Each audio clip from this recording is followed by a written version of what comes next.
अध्यक्ष महोदय, मैं आपका बहुत धन्यवाद देता हूँ कि इस चर्चा में मुझे भी बोलने का अवसर मिला।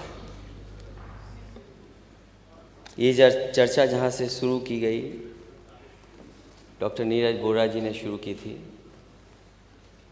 और लगातार माननीय सदस्यों ने अपनी बात रखी है। इस अभिभाषण में बहुत सी बातें आई हैं। अध्यक्ष महोदय, दरअसल ये जो डॉक्यूमेंट है जो माननीय गवर्नर महोदया ने यहाँ पे रखा है, एक सरकारी डॉक्यूमेंट है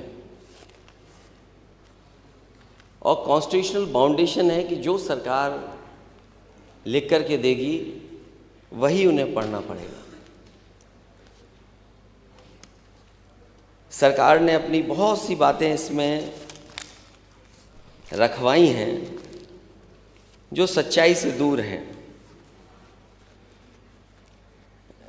ये जितना सच का डॉक्यूमेंट होना चाहिए था, सच्चाई के साथ, उतना नहीं दिखता है।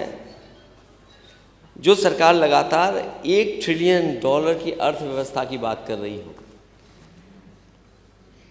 और अभी तक 1 बिलियन असत्य बातें कहने के बाद भी $1 ट्रिलियन की इकॉनमी तक नहीं पहुंच पाए।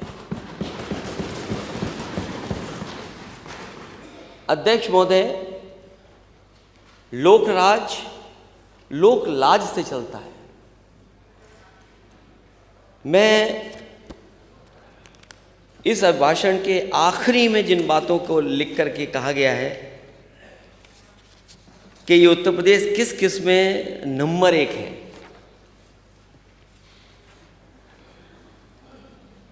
वो सरकारी आंकड़े हैं, लेकिन उत्तर प्रदेश नंबर 1 है किस में? अध्यक्ष महोदय, सबसे अधिक संख्या में कार्यवाहक डीजीपी बनाने में उत्तर प्रदेश नंबर 1 है। अध्यक्ष महोदय, यहाँ बहुत सारे माननीय सदस्यों ने समस्या उठाई है, छुट्टा पशुओं की वजह से होने वाली दुर्घटना में उत्तर प्रदेश नंबर 1 है। झूठे प्रचार पर खर्च करने में उत्तर प्रदेश नंबर 1 है। अपने लोगों के मुकदमे हटाने में नंबर 1, रोजगारों पर लाठी चलवाने में नंबर 1, महिलाओं के खिलाफ अपराधियों को बचाने में नंबर 1,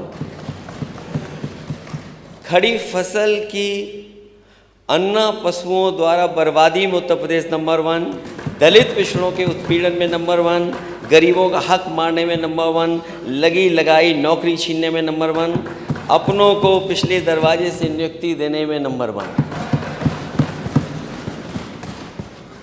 भूमाफियाओं को सत्ता का संरक्षण देने में नंबर 1, नंबर 1 केंद्र और राज्य की टकराहट में, जनता को गुमराह करने में नंबर 1 और पीडीए को प्रताड़ित करने में भी ये सरकार नंबर 1 है। जब इस अभिभाषण को मैं पढ़ रहा था और मैंने जब यहाँ सुना था तो मुझे लगा कि सरकार इतनी रफ्तार से विकास कर रही है, हम लोगों को क्यों दिखाई नहीं दे रहा है? उस डॉक्यूमेंट में लिखा है कि एक दिन में 2 पुल बनते हैं, एक दिन में 2 पुल बनते हैं, मतलब कागज पर बने पुल, सारा बजट गुल। एक दिन में 2 पुल। हमारे माननीय सदस्य बैठे हैं, अगर इस डॉक्यूमेंट में ना हो तो बता दीजिए आप। इस डॉक्यूमेंट में है, हाँ सत्य है। औसत में है। मैं अध्यक्ष महोदय, जो इस किताब में लिखा है, जो इस डॉक्यूमेंट में लिखा है, वही बात मैं कह रहा हूँ। हमारी सबसे बड़ी मददगार अर्थव्यवस्था के लिए कोई है तो हमारी खेती है, हमारा किसान है। और किसान के बिना हमारी अर्थव्यवस्था वहाँ नहीं पहुँच सकती है जहाँ हम पहुँचाना चाहते हैं। हमारा किसान खुशहाल होगा तो हमारा प्रदेश और देश भी खुशहाल होगा। और ये बात मैं आज पहली बार नहीं कह रहा हूँ अध्यक्ष महोदय, जितनी भी सरकारें आई हैं उन्होंने समय समय पर, और जितने भी हमारे पुराने नेता रहे हैं, समय समय पर उन्होंने यही कहा, और दुनिया ने उदाहरण ये दिए हैं कि जिस समय हमारी अर्थव्यवस्था को आगे ले जाना है तो हमारे किसान की अर्थव्यवस्था को भी आगे ले जाना पड़ेगा। लेकिन आज जब हम देखते हैं पीछे मुड़ करके, डबल इंजन की सरकार में किसान को कितनी राहत मिली है, किसान कितना खुशहाल हुआ है। और मैं तो ये कहना चाहता हूँ कि सपा ही हमेशा किसानों की पार्टी रही है और किसानों की सच्ची आवाज़ बनकर के हमेशा उठाई है। भारतीय जनता पार्टी ने किसानों के साथ धोखा किया है, लागत बढ़ा दी जो कभी नहीं हुआ, बोरे की चोरी वो हो गई। और अध्यक्ष महोदय, मैंने कई बार कहा, ये बोरी की चोरी एक बहुत पुराना बिस्किट का पैकेट और बिस्किट आता था, उससे कहीं भारतीय जनता पार्टी सीख रही है। उस कंपनी ने कभी अपना मुनाफा कम नहीं होने दिया। आज भी पैकेट मिलता है, पहले उतने ही पैसे में इतना मिलता था, आज वो उसी पैसे में इतना हो गया है। पहले 5 किलो बोरी से गायब था, अब 5 किलो और गायब हो गया।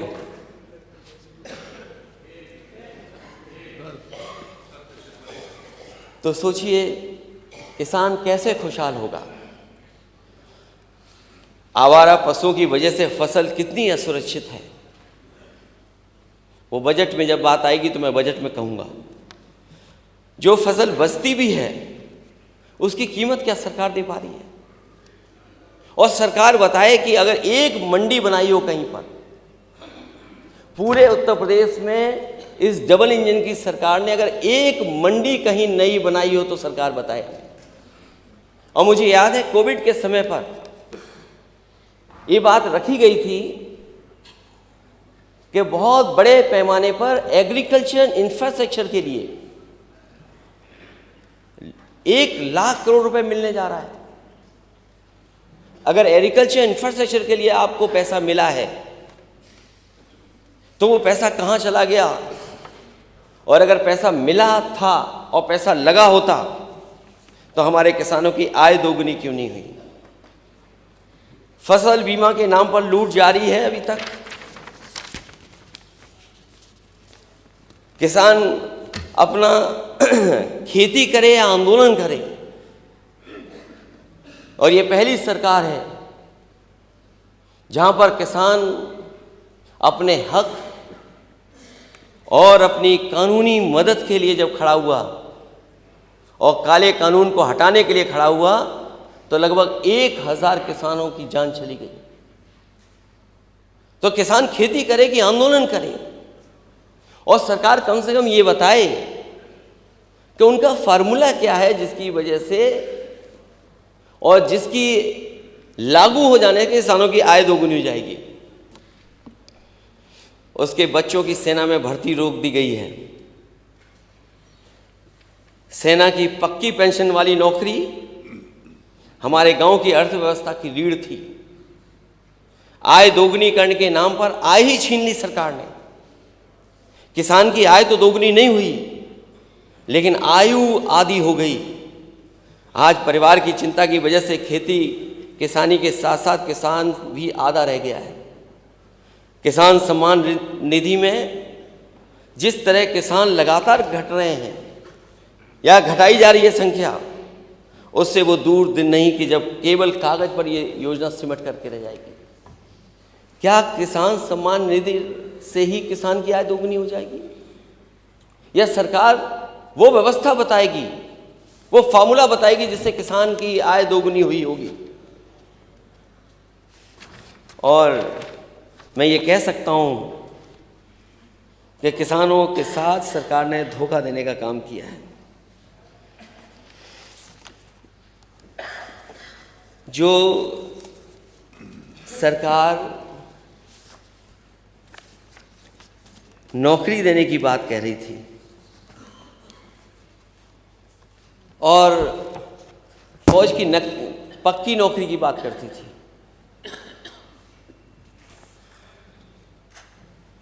अग्निवीर जैसी व्यवस्था लागू करने का काम किया। और सबसे बड़ा धोखा अगर किसी के साथ हुआ है तो वो उत्तर प्रदेश के साथ हुआ, क्योंकि उत्तर प्रदेश का नौजवान सबसे ज़्यादा फौज में भर्ती के लिए जाता था। और सरकार ये बताए कि साल में 70,000 सैनिकों की स्थायी भर्ती होती थी। ये डॉक्यूमेंट मेरा नहीं है, ये सरकारी डॉक्यूमेंट है। 70,000 सैनिकों की स्थायी भर्ती होती थी और जिसमें 80% से अधिक पिछड़े, दलित और आदिवासी समाज के युवा सेना में भर्ती होते थे। सैनिकों को अच्छा वेतन, मेडिकल सुविधा, पेंशन सुविधा मिलती थी।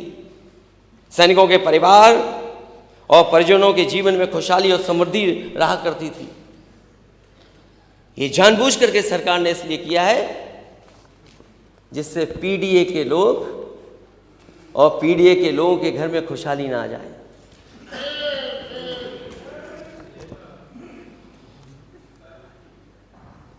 और अग्निवीर जैसी व्यवस्था लागू होने के बाद 70,000 की बजाय अब केवल 40,000 भर्ती होंगे। 4 साल के प्रशिक्षण के बाद लगभग 11,000 युवाओं को स्थायी नौकरी दी जाएगी और लगभग 35,000 युवाओं को सेना से बाहर निकाल दिया जाएगा। जो 35,000 युवा 4 साल के बाद निकाल दिए जाएंगे, उन्हें ना तो पेंशन दी जाएगी और ना तो कोई मेडिकल सुविधा दी जाएगी। ये डबल इंजन की सरकार आखिरकार क्या कर रही है? और अध्यक्ष महोदय, अभी कुछ दिन पहले अग्निवीर का एक नौजवान शहीद हुआ था। जब वो अपने घर पहुंचा था तो कोई सरकार का इंतजाम नहीं था। जिस सम्मान के साथ कभी समाजवादी पार्टी के समय पर नेताजी ने जो फैसला लिया था कि फौज का व्यक्ति, अगर फौज का जवान अगर घर जाएगा तो पूरे सम्मान के साथ जाएगा और बजट का कितना भी पैसा खर्च करना पड़ेगा तो सरकार खर्च करेगी। लेकिन जब पहला अग्निवीर शहीद हुआ, उसको वो फौज का सम्मान नहीं मिला जो मिलना चाहिए था उसको।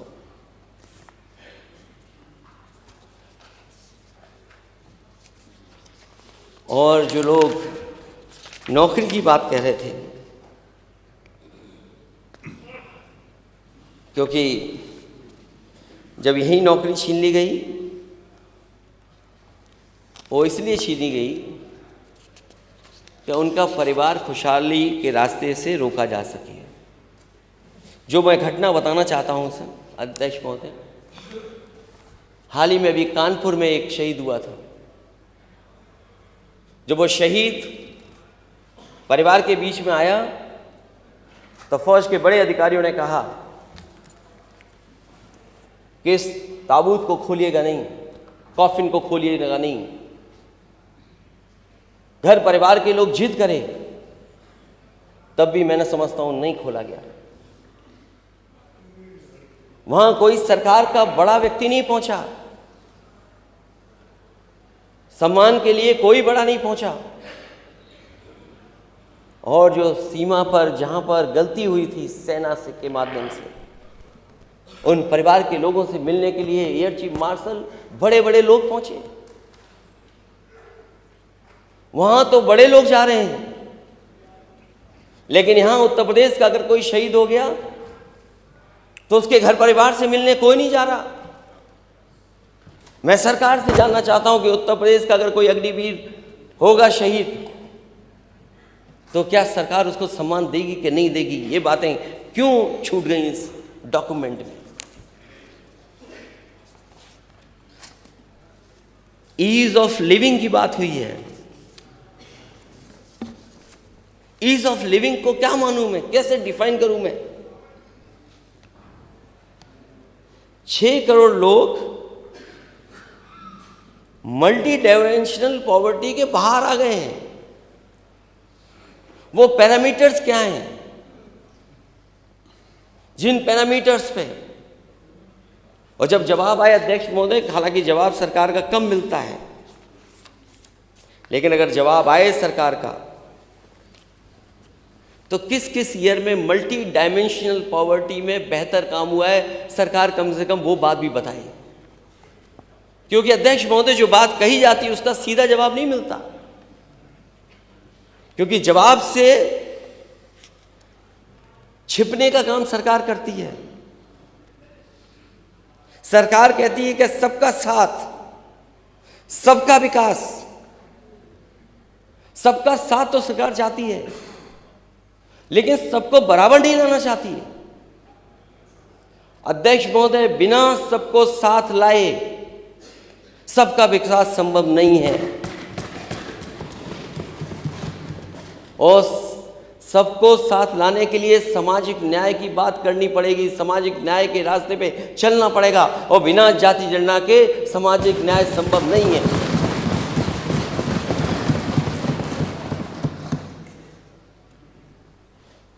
अगर सबका साथ है तो पीडीए के साथ भेदभाव क्यों है? पीडीए के साथ भेदभाव क्यों है?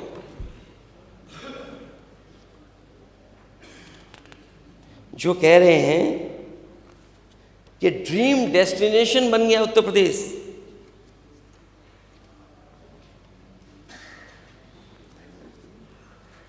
सरकार कह रही कि ड्रीम डेस्टिनेशन है। कहीं ऐसा तो नहीं ड्रीम डेस्टिनेशन केवल ड्रीम ही है? चुनाव में जा रहे हैं तो ब्रेकिंग सेरेमनी की तारीखें आ रही हैं। अध्यक्ष महोदय, अगर 40 लाख करोड़ के एमओयू हुए हैं तो 40 लाख करोड़ के एमओयू होने के बाद जो कहा जा रहा है इसमें 1 करोड़ लोगों से ज़्यादा लोगों को रोजगार मिलेगा। रोजगार की बात इसलिए हो रही है क्योंकि नौकरी देने में बाबा साहब भीमराव अम्बेडकर जी का दिया हुआ संविधान का पालन करना पड़ेगा, उनके हक की बात होगी। इसलिए सरकार रोजगार की बात कर रही है, नौकरी की बात नहीं कर रही है। और 40 लाख करोड़ रुपए के निवेश में 1 करोड़ 10 लाख लोगों को रोजगार मिलेगा। अध्यक्ष मोदी, सरकार बताए कि सच्चाई में कितना निवेश आया है और उस निवेश से कितनों को रोजगार मिला है, कितनों को नौकरी मिली है, ये सरकार बताए। क्योंकि सरकार कह रही है कि 40 लाख करोड़ आने के बाद 1 करोड़ 10 लाख लोगों को रोजगार मिलेगा। तो आखिर सरकार बताए कितनों को रोजगार मिला है। और फिर जो निवेश करने वाले लोग हैं वो दूसरे प्रदेशों में ज़्यादा निवेश कर रहे हैं। मैं देख रहा हूँ इस डॉक्यूमेंट में कई बार सुपर कंडक्टर की बात आ रही है, बजट में देखता हूँ तो सुपर कंडक्टर की बात आ रही है। अध्यक्ष महोदय, सबसे ज़्यादा लोकसभा के सांसद उत्तर प्रदेश जिताता है, और ये बात डिनाई नहीं कर सकती बीजेपी, क्योंकि सबसे ज़्यादा लोकसभा के सांसद यहाँ से जीतते हैं, उसी की वजह से देश में प्रधानमंत्री जी बनते हैं। तो दुनिया की सबसे बड़ी कंपनी उत्तर प्रदेश में क्यों नहीं आ रही है? आपके प्रदेश को छोड़ करके दूसरे प्रदेश में क्यों जा रही है? और जो इन्वेस्टमेंट मीट उन प्रदेशों में हुई है, जो उद्योगपति यहां आए थे वही उद्योगपति वहां थे। उन्होंने कहा कि हमारी प्राथमिकता होगी कि सबसे पहले हम निवेश वहां करेंगे। अगर प्राथमिकता निवेश वहां है तो निवेश यहां कब होगा? जिन लोगों ने दावा किया कि निवेश हम वहां पहले करेंगे, तो आपके यहाँ निवेश कब होगा? और फिर मैंने सुना कि तमिलनाडु को कहा गया कि एग्जाम्पल है मेक इन इंडिया का जो यहां पर काम हुआ है। अगर तमिलनाडु को कहा जा रहा हो मेक इन इंडिया का एक एग्जाम्पल है, तो ये बात उत्तर प्रदेश के इस डॉक्यूमेंट में अध्यक्ष महोदय क्यों नहीं आई? अगर मेक इन इंडिया है को सहयोग यूपी क्यों नहीं कर रहा है? आप क्यों इंसेंटिव नहीं दे पा रहे उद्योगपतियों को, जिससे कि यहां पर उद्योग और कारखाने लगे? हमारे माननीय सदस्य हाईवे की बात कर रहे हैं। 5वें पेज पे लिखा है Purvanchal expressway, Bundelkhand expressway, 6 expressway संचालित हैं। Gorakhpur link expressway, Ballia expressway एवं गंगा एक्सप्रेसवे। अध्यक्ष महोदय, मैंने कई बार कहा, क्या कारण है कि भारत सरकार उत्तर प्रदेश में एक्सप्रेसवे नहीं दे रही है? और ये बात मैं पहली बार नहीं कहने जा रहा हूं सरकार के सामने।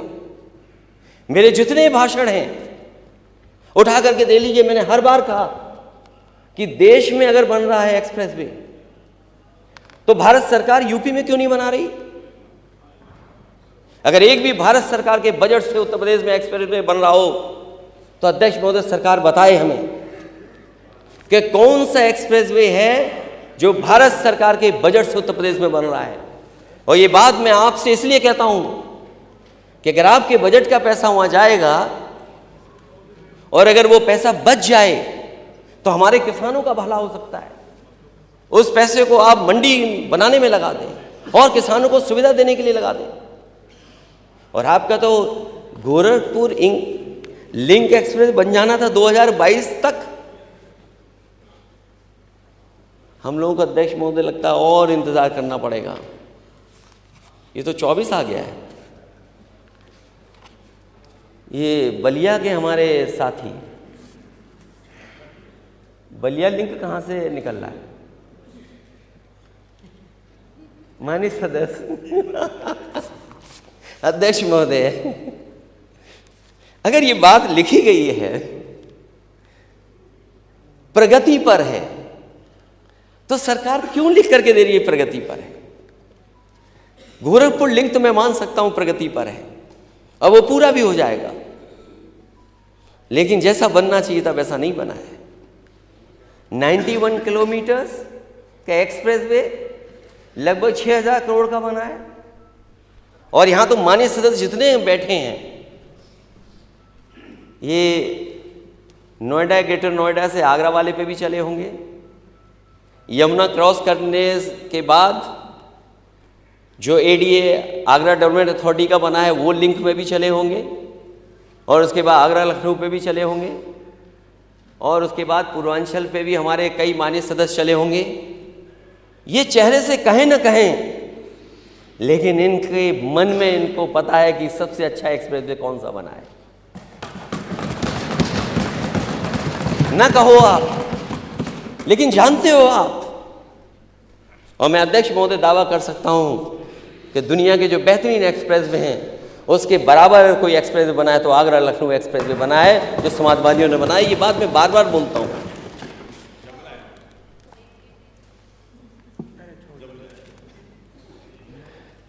और जो उसके किनारे वेसाइड एम्यूनिटीज,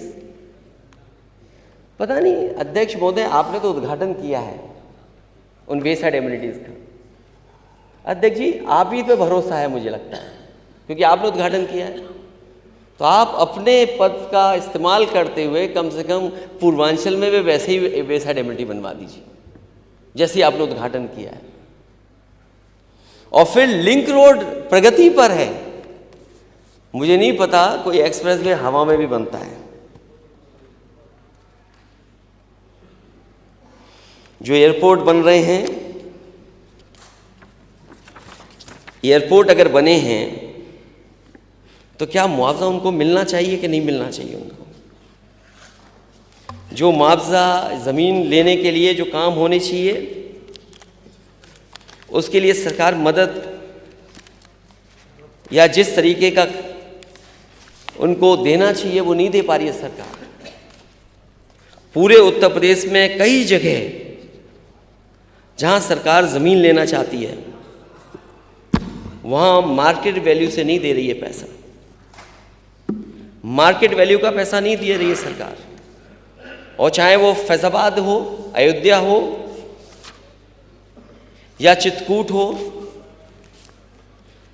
जहां पर सरकार को सर्किट रेट से पैसा देना चाहिए, कहीं भी सर्किट रेट से पैसा सरकार नहीं दे रही है और सर्किट रेट बढ़ा करके नहीं दे रही है।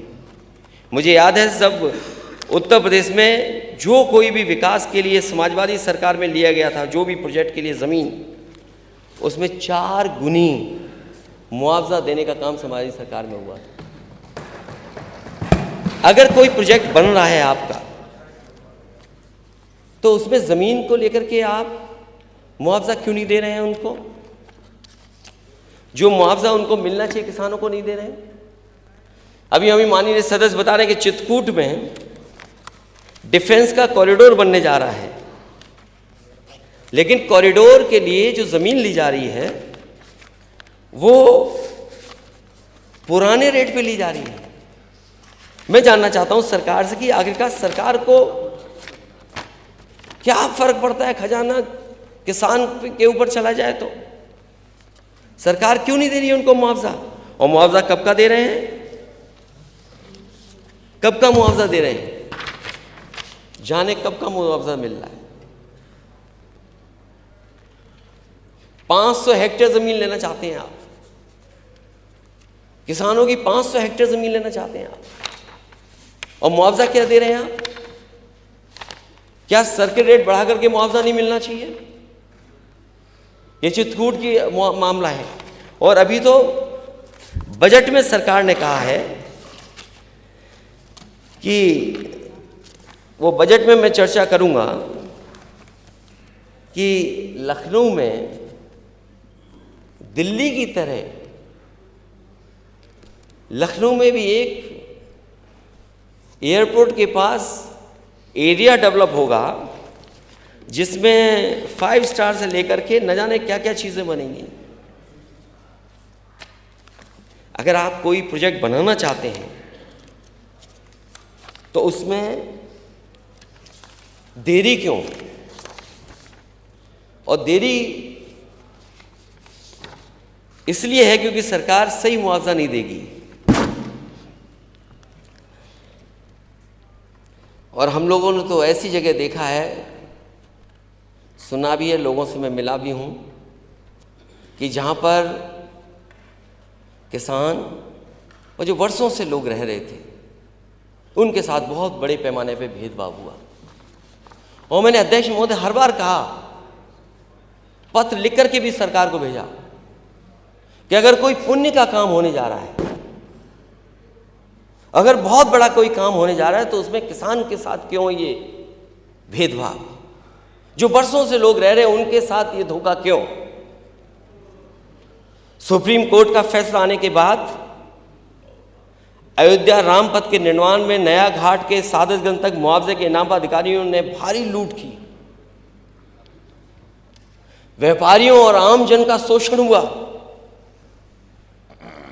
मैं जानता हूं वहां पर बहुत सारे प्रतिष्ठित लोग मुझसे मिले थे आकर के, और सरियों में खड़े होकर के उन्होंने अपने जनेऊ की कसम खा करके कहा था कि हम वोट नहीं देंगे बीजेपी को।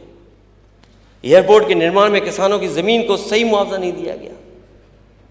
मांझा बरेटा, मांझा जमथरा में किसान परेशान है, 3-4 पीढ़ियों से रह रहे हैं लोग, उनकी जमीन का मुआवजा नहीं दे रही सरकार।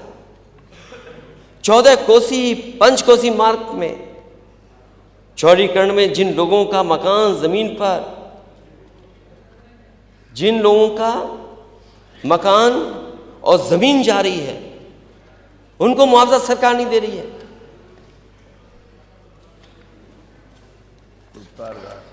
बोल दिया मैंने। और अयोध्या से ज़्यादा जमीनों का गोरख धंधा कहीं नहीं हुआ। सत्ता के संरक्षण में रजिस्ट्रियों में अनियमितताएं हुई।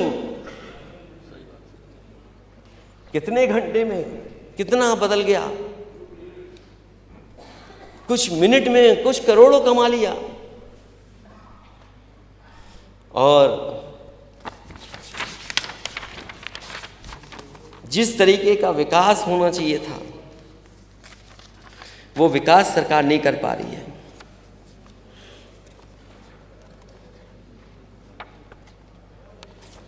सरकार कह रही जाने कितने अंतर्राष्ट्रीय एयरपोर्ट बना दिए हैं।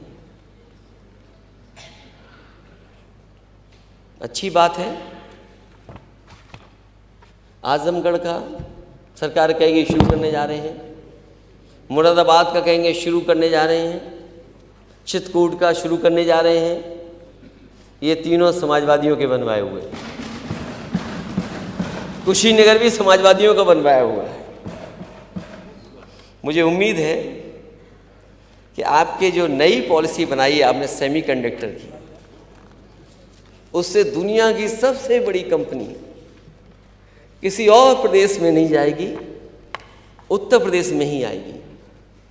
क्योंकि उत्तर प्रदेश में आने का मतलब है हमारे तमाम उत्तर प्रदेश के नौजवान जो पढ़े लिखे हैं, जो अच्छी डिग्री हासिल है, जिनके हाथ में अच्छी डिग्री है, उन्हें नौकरी करने कहीं और नहीं जाना पड़ेगा, रोजगार के लिए कहीं और नहीं जाना पड़ेगा। वो अपने घर परिवार के बीच में रह करके नौकरी और रोजगार कर पाएंगे। कहीं ऐसा तो नहीं कोई और तरह का समझौता हो जहां इजराइल भेजा जा रहा हो लोगों को। सोचिए यूपी में नौकरी नहीं, उनके स्टेटमेंट सुनिए आप, मजबूरी में वो वॉर जोन में काम करने जा रहे हैं और आप कहते 40 लाख करोड़, जाने कितने करोड़ को रोजगार दे देंगे।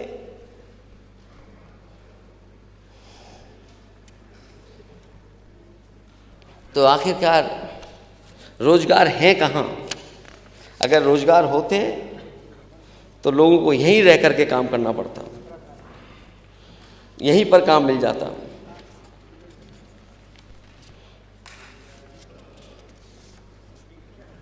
सरकार कह रही कि 1,80,000 से अधिक जनसेवा केंद्र राज्य में संचालित हैं।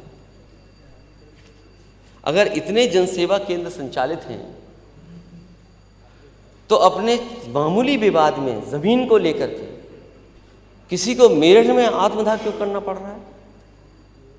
बाराबंकी में तहसील के ऑफिस में क्यों आत्मदाह करना पड़ रहा है?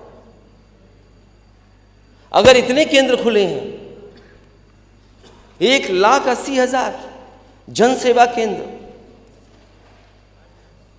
तो मेरठ में आत्मदाह कर लिया, किसान को अपने आत्मदाह करना पड़ा जमीन को लेकर के। और सच्चाई यह है अध्यक्ष महोदय, जो जीरो टॉलरेंस करप्शन के लिए कह रहे थे, इनका जीरो टॉलरेंस जीरो हो गया। किसी भी माननीय सदस्य से पूछ लीजिए आप, तहसील और थाने में क्या हो रहा है।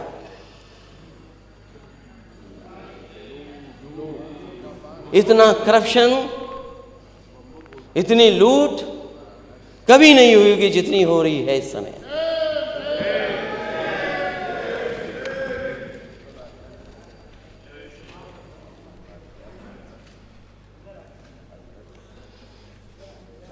सरकार कह रही सोलर को लेकर के बहुत काम करना चाहती है।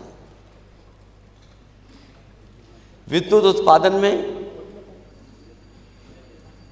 वो बातें मैं रिपीट नहीं करूंगा जो बातें मैं पहले कह चुका हूं कि अभी तक इस सरकार ने कोई भी थर्मल प्लांट नहीं लगाया है।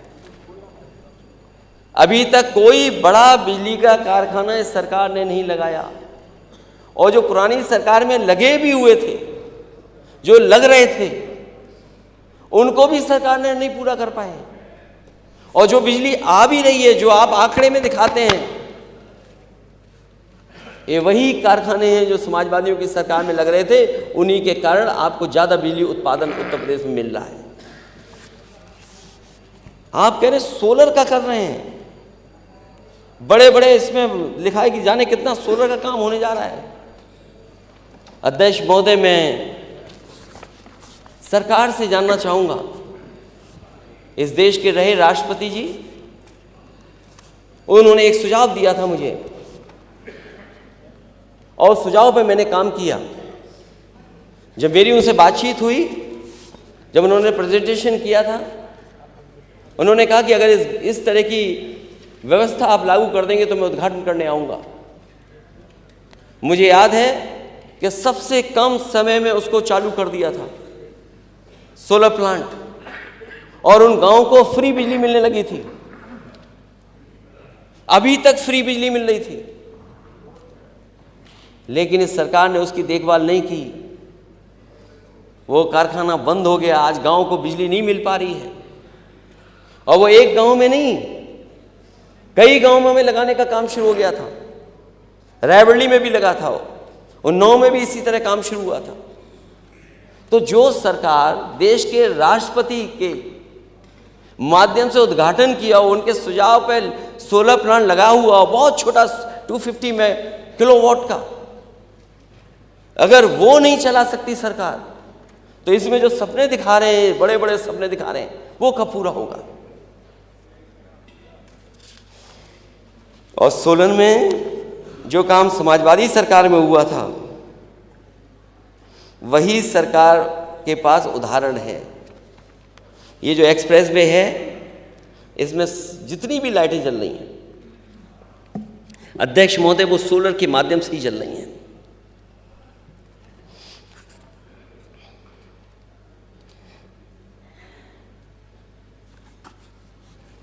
सरकार विश्वविद्यालयों के बारे में बता रही है कि A++ मिला है सरकार को, वो यूनिवर्सिटी को A+ मिला है। लेकिन सरकार ये बताए उसमें PDA को कुछ मिल रहा है कि नहीं मिल रहा है। इन यूनिवर्सिटियों में PDA के लिए कुछ है कि नहीं है। मैं बहुत बड़े आंकड़े नहीं देना चाहता हूं, क्योंकि बजट में बोलूंगा तब भी मैं आंकड़े कुछ दूंगा।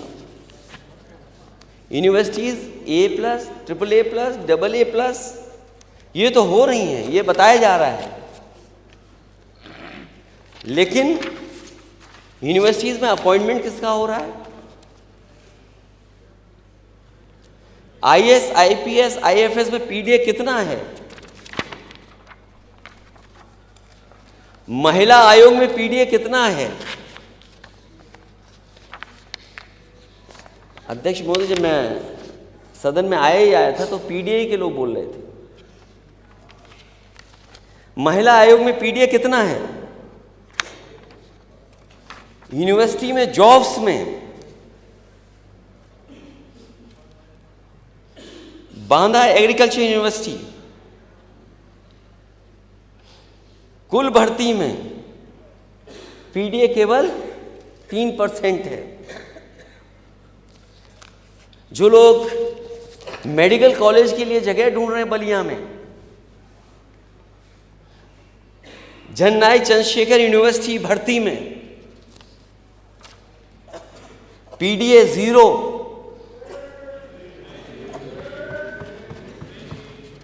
PDA 0। और अगर मेडिकल कॉलेज बनाना है तो मैं समझता हूँ पर्याप्त जगह होगी। किसी और की जगह पर क्यों जाना, जब आपके पास यूनिवर्सिटी में ही जगह है, पर्याप्त जगह है। तो मेडिकल कॉलेज अगर बनना है तो वहीं बनाएं आप।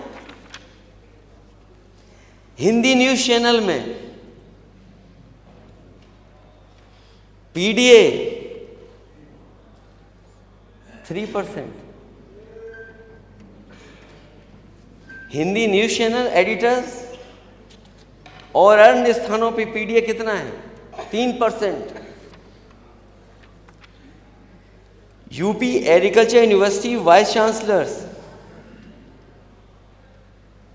PDA कहाँ है उसमें।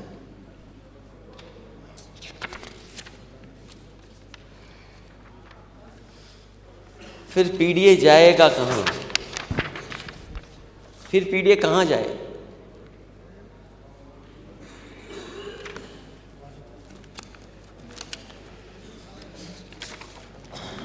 पीडीए जाए कहाँ फिर?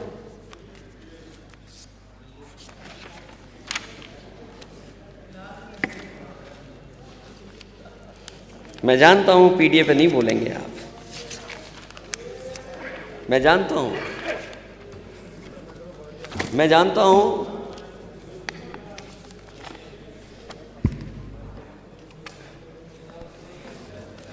पीडीए पे नहीं बोलेगा कोई। ये ए प्लस प्लस इसका कोई मायने नहीं है अगर पीडीए वहां पर नहीं है तो। राजकीय आईआईटी या आईआईटी की बात तो क्या मैं बोलूं। अध्यक्ष महोदय, यूपी में जब से बीजेपी की सरकार आई है, डबल इंजन की सरकार आई है, एक सैनिक स्कूल बना है।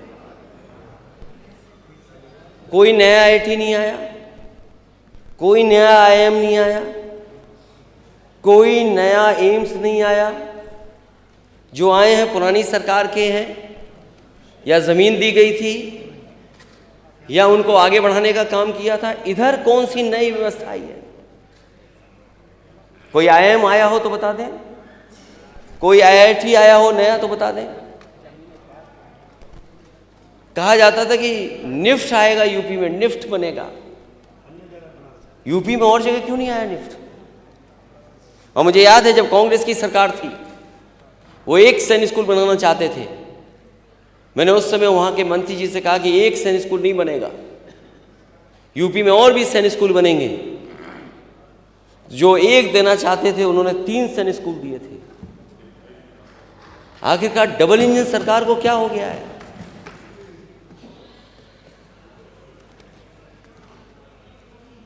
आईटीआई 260 से बढ़कर 305 सीटें, 1 लाख से लेकर के 25,000, लेकिन गवर्नमेंट जॉब्स नहीं है उनके लिए। एकेटीयू द्वारा उत्तर प्रदेश स्टार्टअप पॉलिसी 2020 के अंतर्गत विश्वविद्यालय परिसर में इनोवेशन हब की स्थापना की गई। मदन मोहन मालवीय औद्योगिकी विश्वविद्यालय गोरखपुर एवं HBTI इनको ए से A+ ग्रेड पे ले आए हैं। लेकिन यहां पर पीडीए कहां है? इसमें अगर पीडीए हो तो बताए सरकार कहां पर है पीडीए। और मैं चाहूंगा कि अध्यक्ष महोदय सरकार पीडीए को बताए कि आखिरकार इसमें पिछड़े दलित, अल्पसंख्यक, आदिवासी भाई कहाँ हैं और आदि आबादी के लोग कहाँ हैं। सरकार कह रही है 43,475 बीज मिनी किट का वितरण कराया गया है, लेकिन फार्मर्स को एमएसपी कब मिलेगी? नमामि गंगे योजना में ये काम हुए, लेकिन जमीन पर कहां दिख रहा है? सब गांव खोद दिए गए। क्वालिटी ऑफ पानी क्या होगा, क्वालिटी ऑफ जो ड्रिंकिंग वाटर होगा उसकी क्वालिटी क्या होगी?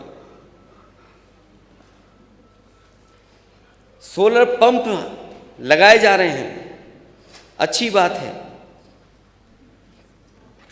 कि, लेकिन ये समाजवादियों की सरकार में शुरू हुए थे वही सोलर पंप है।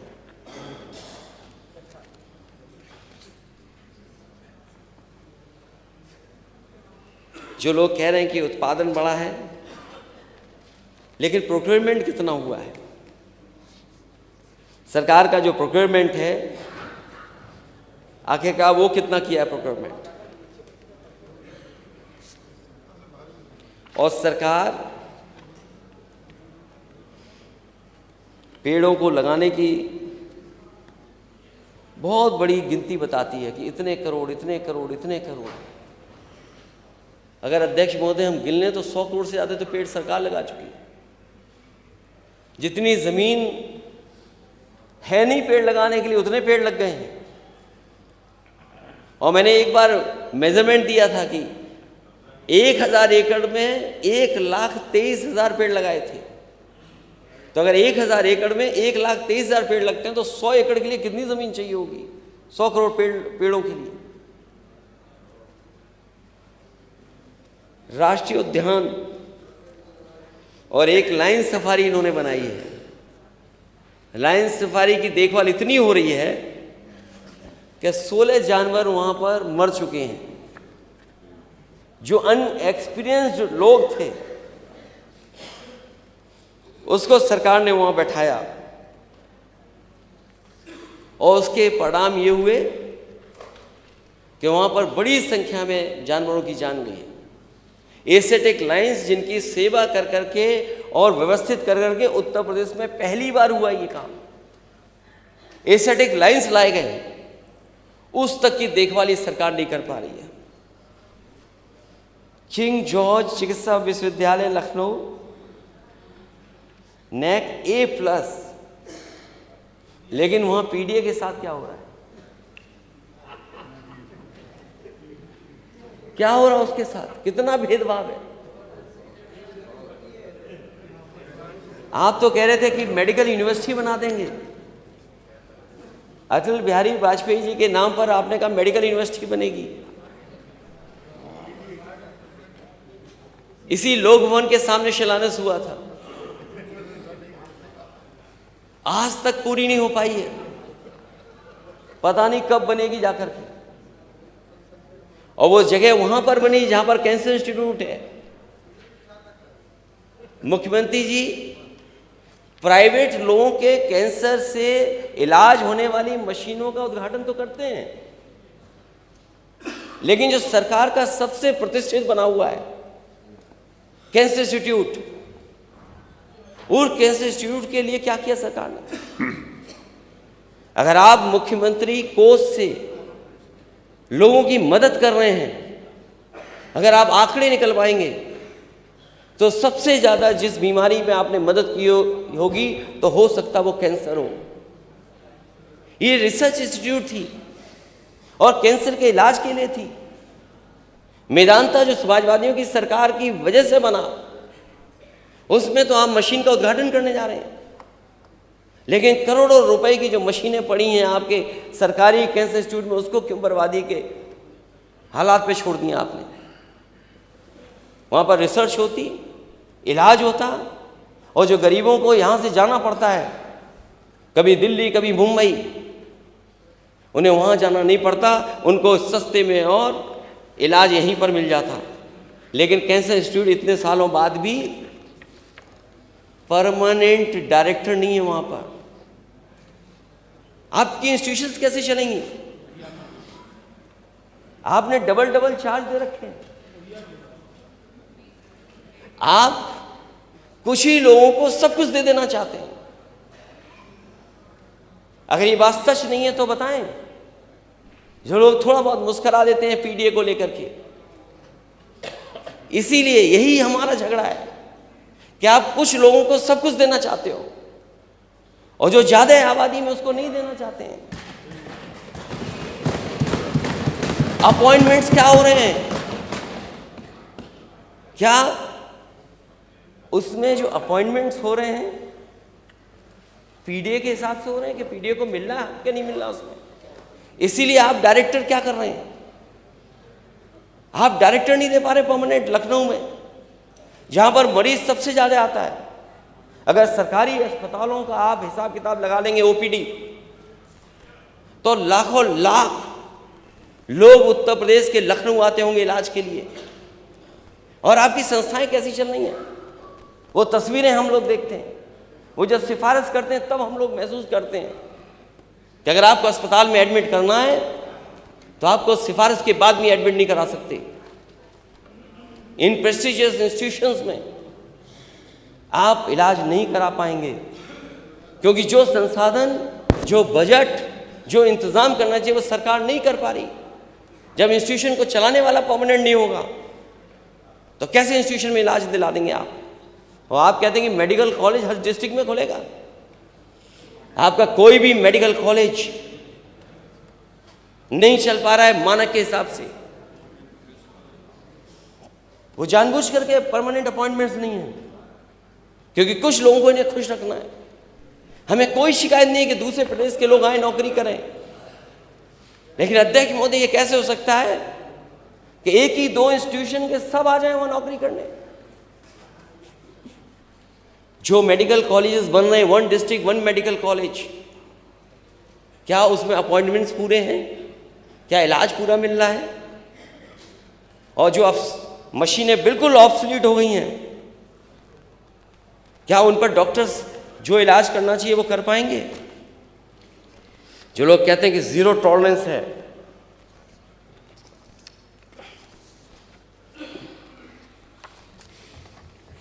Zero tolerance law and order पर, फिर महिलाओं के ऊपर सबसे ज्यादा अपराध क्यों? सबसे ज्यादा घटनाएं उनके ऊपर क्यों? देश में सबसे ऊपर उत्तर प्रदेश क्यों? योगी, आप कहते हैं कि महिलाओं बहन बेटियों के साथ उनके राज में छेड़खानी रेप नहीं होता, दुष्कर्मी अगले चौराहे पर मार गिराए जाते हैं। बीएचयू में एक बहन के साथ क्या हुआ, कोई आज के समय पे कल्पना नहीं कर सकता। एक बेटी और बहन के साथ क्या हुआ। जो लोग पकड़े गए हैं वो तीनों के तीनों भारतीय जनता पार्टी के आईटी सेल के मेंबर हैं। वो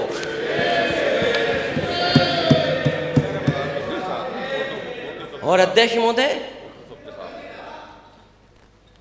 कोई आसानी से मुख्यमंत्री जी के साथ फोटो नहीं खिंचवा सकता।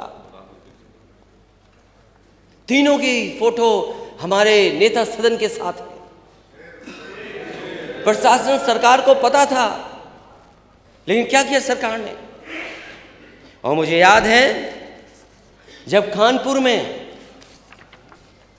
एक मां बेटी के ऊपर बुलडोजर चलाया गया था और आग लग करके मां बेटी जिंदा जल गए थे। पिता और उसका भाई देखता था, बचा नहीं पाया। जब वो न्याय मांगने गया तो उसके कपड़े उतार दिए गए। वहां के अधिकारियों ने कपड़े उतरवाए। ये जीरो टॉलरेंस है सरकार का। और उस समय डिप्टी सीएम क्या कहते हैं, उन्होंने जो ऑनलाइन बात की उससे, शिवम ये घटना बहुत ही दुखी करने वाली है, बहुत ही ज्यादा दुख है। हमें पूरी तरह से तुम्हारे साथ हैं। जब से हमने सुना है कार्रवाई कर रहे हैं, जो आरोपी हैं उन पर एफआईआर दर्ज हो गई, 302 की है। हम कड़ी से कड़ी कार्रवाई करेंगे, किसी को नहीं बख्शेंगे। तुम हमारे परिवार के सदस्य हो, हम तुम्हारे साथ हैं, पूरी सरकार तुम्हारे साथ है। जो तुम्हारी मांगे हैं उन पर गंभीरता पूर्वक काम करेंगे। अध्यक्ष महोदय, जो मांगे उस परिवार ने मांग की थी, क्या सरकार ने पूरी कर दी? क्या आरोपियों पे सख्त से सख्त कार्रवाई हो गई? क्या आरोपियों पे सख्त कार्रवाई हुई है? क्या जो जीरो टॉलरेंस की बात कर रहे हैं, उनके समय पर जीरो लॉ एंड ऑर्डर है, जीरो लॉ एंड ऑर्डर। और एक घटना नहीं, घटनाएं कितनी गिनाई जा सकती हैं। छेड़खानी से तंग आकर 30 छात्राओं ने छोड़ दिया स्कूल। गैंगरेप पीड़िता के बरेली में हत्या। बदायूं में कार्रवाई न होने से आहत दुष्कर्म पीड़िता ने खुदकुशी की। मैं कितनी घटनाएं बताऊं। खेत गई किशोरी के हाथ बांधकर किया दुष्कर्म। स्कूल में नाबालिग से किया गैंगरेप। नौकरी की तलाश में प्रतापगढ़ पहुंची युवती के साथ गैंगरेप। प्रिंसिपल की अश्लील हरकतें सामने आईं तो स्कूल से कटवा लिया नाम। दुष्कर्म पीड़िता ने दी जान, तीसरे दिन शव साथ लेकर थाना घेरने गई। सामूहिक दुष्कर्म पीड़ित महिला की हत्या। युवती को अगवा कर दुष्कर्म किया। छात्रा को बंधक बनाए, तमंचे से बल पर रेप। महिला कांस्टेबल से दरोगा ने किया दुष्कर्म। कितनी घटनाएं मैं बताऊं आपको, न जाने कितनी घटनाएं हैं। और ये सरकार कह रही है कि जीरो टॉलरेंस है। ये सरकार न्यूज कंट्रोल कर रही है। ये सरकार न्यूज कंट्रोल करती है। अपराध कंट्रोल नहीं कर रही है सरकार, और इसी का परिणाम है कि लॉ एंड ऑर्डर, लॉ अलग चल रहा है, ऑर्डर अलग चल रहा है।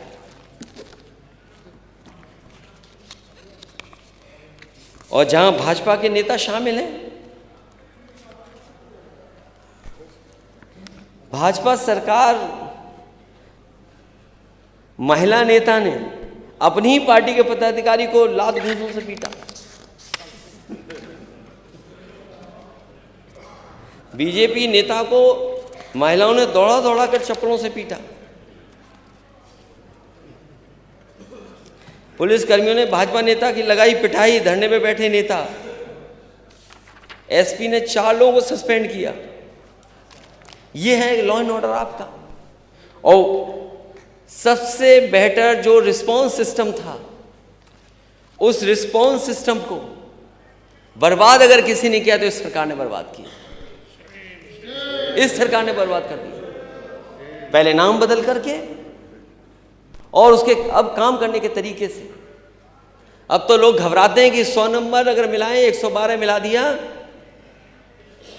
तो वो वसूलने आ जाएंगे। अब मदद नहीं हो रही है, उससे पैसा वसूला जा रहा है। और सुनने में तो यहां तक आ रहा है कि जो फोन कर करके रिस्पॉन्स सिस्टम पे अपनी शिकायत करता है, उससे भी पैसा वसूल ले रही है पुलिस, और उसको पकड़ करके थाने में बैठा दे रहे हैं। ये कहां का जीरो टॉलरेंस है आपका? ये जीरो टॉलरेंस आपका जीरो हो गया है। और आज की खबर तो आपने पढ़ी होगी गोरखपुर की, आज ही की खबर तो है कुछ, कि एक प्रोफेसर पास करने के लिए बातचीत कर रहा है। एक प्रोफेसर गोरखपुर में। क्या ये बात सही नहीं है कि नहीं है?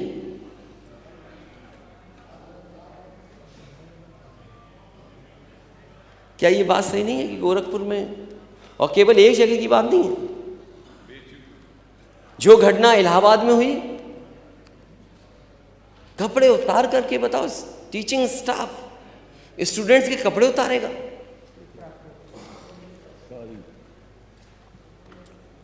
और किस लिए? कोई बड़ी घटना नहीं है वो। ये इंस्टीट्यूशंस को आपने क्या कर दिया है? और इंस्टीट्यूशंस अगर खराब हो जाएंगी तो हमारी आने वाली पीढ़ी का भविष्य क्या होगा? गड्ढा मुक्ति पर करोड़ों खर्च हो गए। हर बजट में हजारों करोड़ है गड्ढा मुक्ति पर, हजारों करोड़। पता नहीं गड्ढा मुक्ति पे क्या हो रहा है। गड्ढा मुक्ति पे हजारों करोड़ रुपए अध्यक्ष महोदय। और मुझे कभी कभी लगता है कि कानपुर में सबसे ज्यादा गड्ढे होंगे। और इस सरकार ने डिस्ट्रिक्ट हेडक्वार्टर कितनों से 4 लेन से जोड़ दिया है?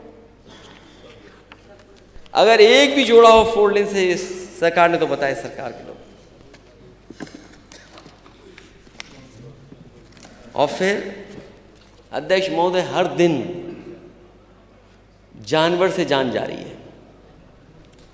कोई गाड़ी टकरा जाती है, या जानवर जाकर के खेत में किसान काम कर रहा है उसको मार देता है, बाजार में घूम रहे हैं।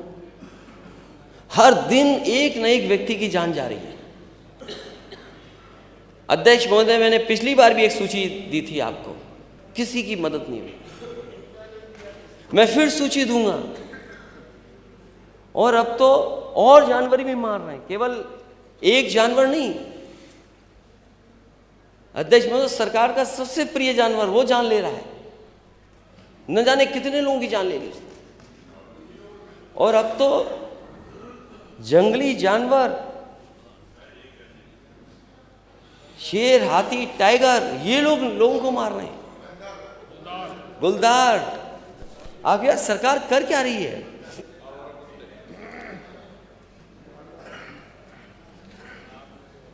ये बड़ी सूची अध्यक्ष महोदय, मैं क्या पढ़ूं, लेकिन मैं आपको टेबल कर रहा हूं मैं, और मैं माननीय सदस्यों से कहूंगा कि उन सुझावों को भी मुझे दे दें जो सुझाव या उनकी जानकारी में है? बजट पर बोल लीजिएगा। वो बजट में ज़रूर बोलूँगा मैं। धन्यवाद। एक जो सरकार हमेशा बताती है,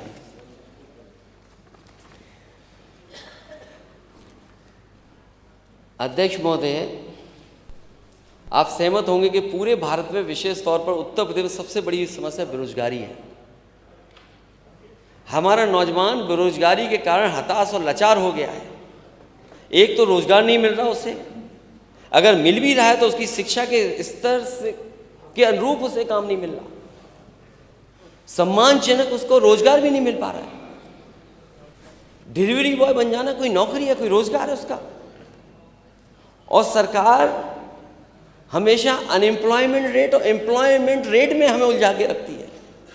आप उलझो नहीं अब कि अनएम्प्लॉयमेंट रेट क्या है, एम्प्लॉयमेंट रेट क्या है। अध्यक्ष महोदय, मुझे उम्मीद है कि जब नेता सदन ये बात कहें तो हम सब माननीय सदस्यों को कम से कम ये बताएं कि अनएम्प्लॉयमेंट रेट क्या है और एम्प्लॉयमेंट रेट क्या है, और सरकार ये आंकड़ा क्यों पेश करती है जिससे सरकार बचना चाहती है।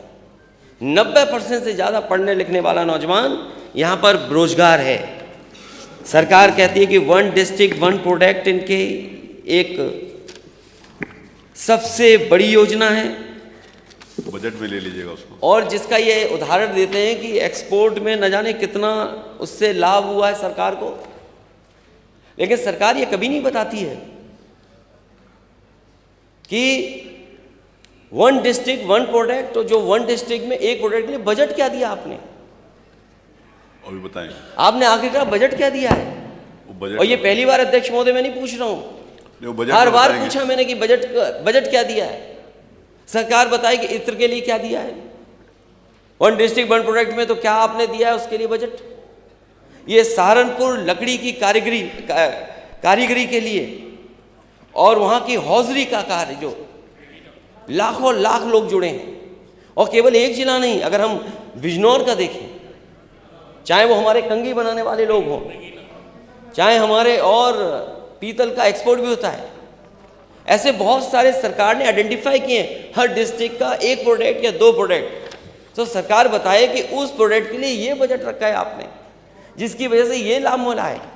और फिर आप 1 डिस्ट्रिक्ट 1 प्रोडक्ट को प्रमोट करना चाहते हैं, लेकिन ये छापा क्यों मार रहे हैं जीएसटी वाले?